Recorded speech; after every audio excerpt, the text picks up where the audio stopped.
Back in 1961, shortly after I'd finished my national service with the RAF, eschewing the legitimate side of the theatre and my long-standing repertory contract offer from Harry Hansen, I went for the money in light entertainment.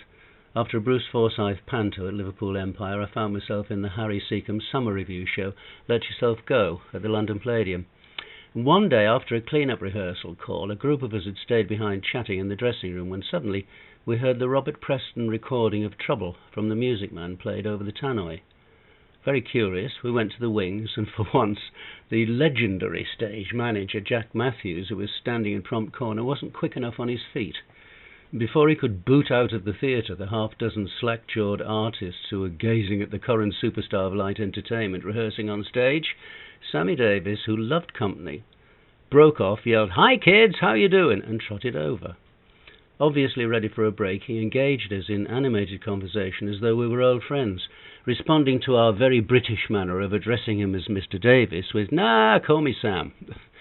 And when one of us was brave or foolhardy enough to tentatively ask if we could watch him rehearse, he readily agreed.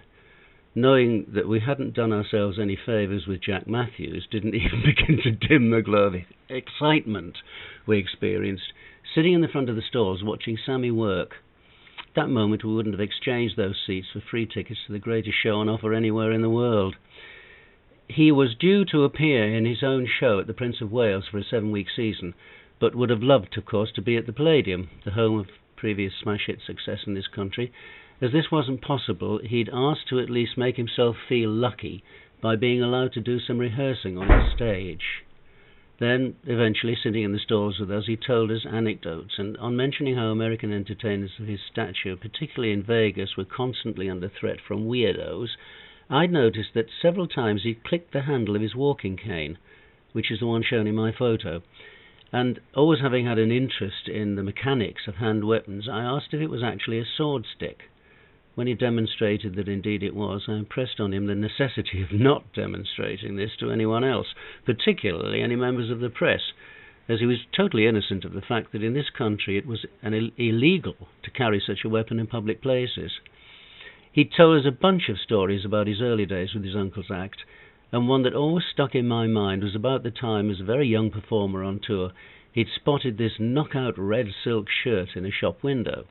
He drooled and debated over it until the last day in town, and then dug his small savings out of his shoe and entered the shop to be greeted by the tallest, most austere white salesman he'd ever seen. He faltered, the red shirt in the window, at which point the white salesman glared down his nose at the undersized young black and said, "You want one of those?" And Sammy said, "I just heard this voice snarl, 'Nah, I want 2!' And I pretty well didn't eat for the next 2 weeks. We were actually the result of a George Carden experiment which first combined singer-dancers in a British show. This interested Sammy, and anyway, he had a strong affection for the gypsies in any show, so we were allowed to make a secret pact to come and see him rehearse again the following day. This was almost over Jack Matthews' dead body, especially considering that we were gaining a privilege which the other members of the company would have given their eye teeth. I should mention that the cast list of this show rivaled that of a Royal Variety show. Harry Seacombe, Marion Ryan, Eddie Calvert, Audrey Jeans, the King Brothers, Ronnie Corbett, Jeremy Hawke, etc., plus Roy Castle, one of my very favourite people, who later quizzed me hard about this experience as we were quite friendly. But that's a whole nother story to do with trumpet lessons and the genuine kindness of the man. It happened that the following night we were having a company party.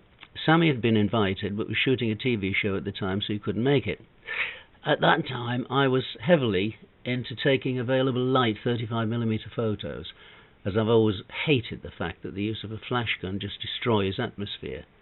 Now, you could only do this if you were developing your own negatives, during which you overcooked them in order to secure a good image, the sort of slightly soot-and whitewash candid photos with which readers of Life magazine were familiar at the time. So, on this second day, after we'd said goodbye to Sammy, and he was having a shower and a quick change before his roles picked him up to take him to the television studios, it occurred to me that I had my camera with me for the party and I could get my own picture of the man. I raced to the stage door, mind whirling with calculations of how to expose for a daylight shot on a film later intended for tungsten indoor use. I caught Sammy outside the stage door and he readily agreed to pose for a picture, but it didn't occur to me to ask him to step back into the low-light interior, or to just batter off several shots and then buy another film, because money was very much tighter in those days and I was busy saving every cent for a solo career. So I apologized profusely for juggling with the camera. The Rose was waiting a few yards away, motor running, and I won't attempt any impersonation of his voice, but he said, "Don't worry, kid, take your time." And then, tell you what I mean. When I was a kid, I grew up in a family act, which I automatically said, "Oh yes, the Wilmeston Trio." And he laughed and said, "Oh great, you know the name." Well, we didn't make a fortune, but it was a living. And I used to look at some of the big names in shows we did who didn't want to take time out to sign autographs.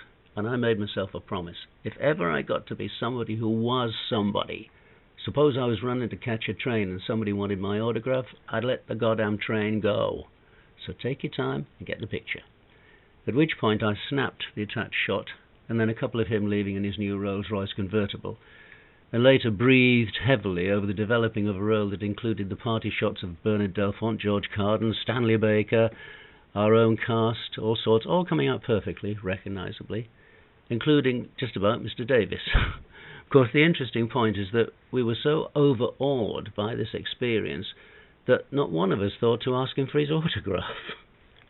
And we mourned the fact that we wouldn't be able to see Sammy in his Prince of Wales show, and he said that he'd try to arrange a midnight matinee, and the Palladium would be the first to know if a date was fixed. And true to his word, he phoned the theatre a couple of weeks later to say that it was on, and the date would be announced in the stage the following day, with tickets available immediately. Needless to say, virtually the entire cast of our show was at the Prince of Wales box office at 10 a.m. next day. Harry said that he wasn't going to trust any telephone booking for these tickets, and Roy just bought a complete row. When I said that he must be shopping for a lot of people, he said, "No, just me and the family, but there's bound to be a lot of pros who can't get here this morning who are going to want them." As I said, he was one of my favourite people, and such a tragedy that he died so young. Anyway, Sammy's show started just after midnight, and the supporting comic Bob Melvin, Hal Loman dancers, and an interval accounted for just over 1 hour. The rest was Sammy.